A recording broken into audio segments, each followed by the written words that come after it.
Hello everyone, welcome back to the channel. I'm just recording a quick video of my 2010 Dodge Charger Pursuit that I purchased. I made a walk around video probably a couple weeks ago and just didn't really like how it turned out, so I'm just redoing it. When I bought it, that tail light was busted out. It was broken right through here, so I replaced it, got one off eBay. There is a difference between this one and this one, the driver and passenger side, as far as police versus civilian, and the only difference is you won't be able to see it, I don't think, too well,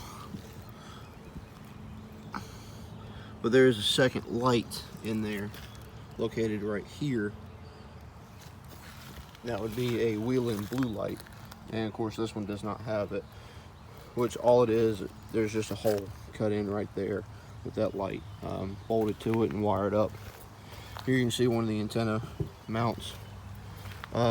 This car did have a light bar on it.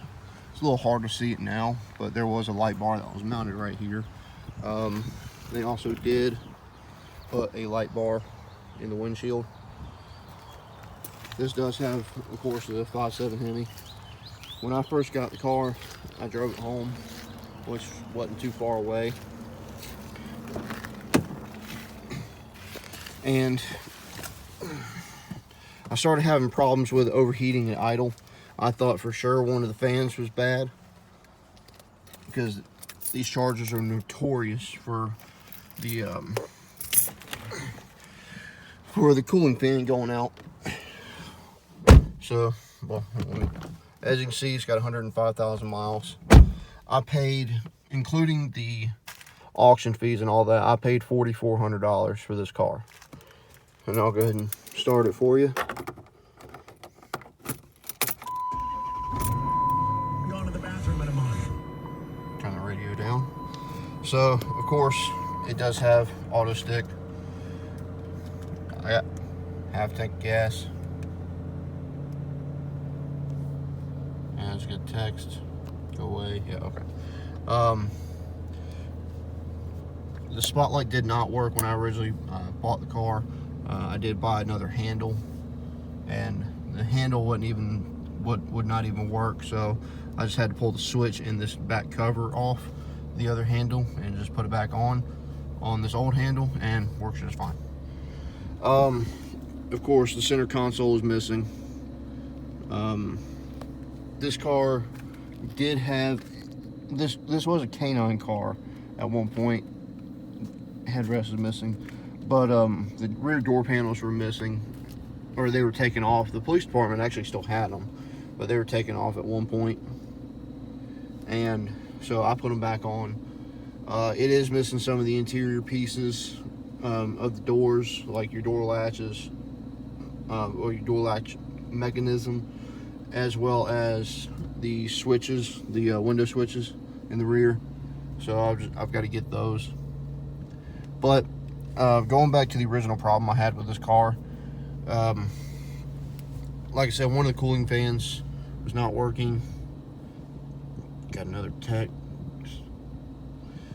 And I actually ended up pulling the radiator fan out and tested it, and the radiator fan worked. So I knew that that was not the problem. And I also looked in the maintenance records, which I have a folder full of maintenance records right here. Sorry about the blur, but yeah, I've got a folder full of maintenance records right there. The maintenance records did show that they replaced both the fan and the radiator, just because they went out. The fan broke, went through the radiator. That's very notorious of these Chargers, of any Charger, I should say. Here's equipment, or plugins for lights, radio, stuff like that. So what I did is I put the fan back in, and let me go ahead and pop the hood.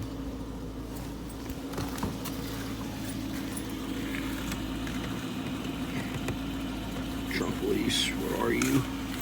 I don't remember where the trunk or the hood release is. There it is.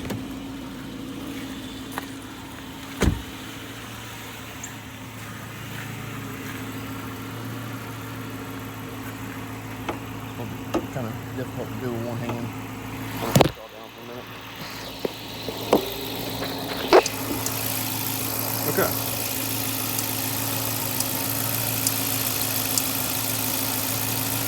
So I did end up taking the radiator fan out and realized it worked just fine. And it turns out it was just a bad connection in the either in the relay or the fan connection itself. So that was a pretty easy fix. I do need to put tires on the car just because they're worn down, and of course I need to paint it. I've driven it a little bit, and of course I've got some stuff back here. I've got a halogen tool back there. There's just a bag with some random stuff in it, some water, antifreeze. It does have spare. The jack is messed up. I did put a new battery in it as well, but that's really about it. I am looking at getting another Dodge Charger that's been wrecked. Really what I mean by wrecked is it's been rear-ended. So hopefully I can get that, add that to the channel as well, and go from there. Since it was wrecked, since it was rear-ended, it's been pushed in here. The trunk needs to be replaced, bumper needs to be replaced. Exhaust is a little bent on this side, but I'm not going to worry about that. I'm just going to straighten it. And of course, it's bent on that side as well. But that's the total of the damage. So I'm going to try to buy it and see what I can come up with. But I'm going to go ahead and end the video here. Thanks for tuning in, and I'll talk to y'all later.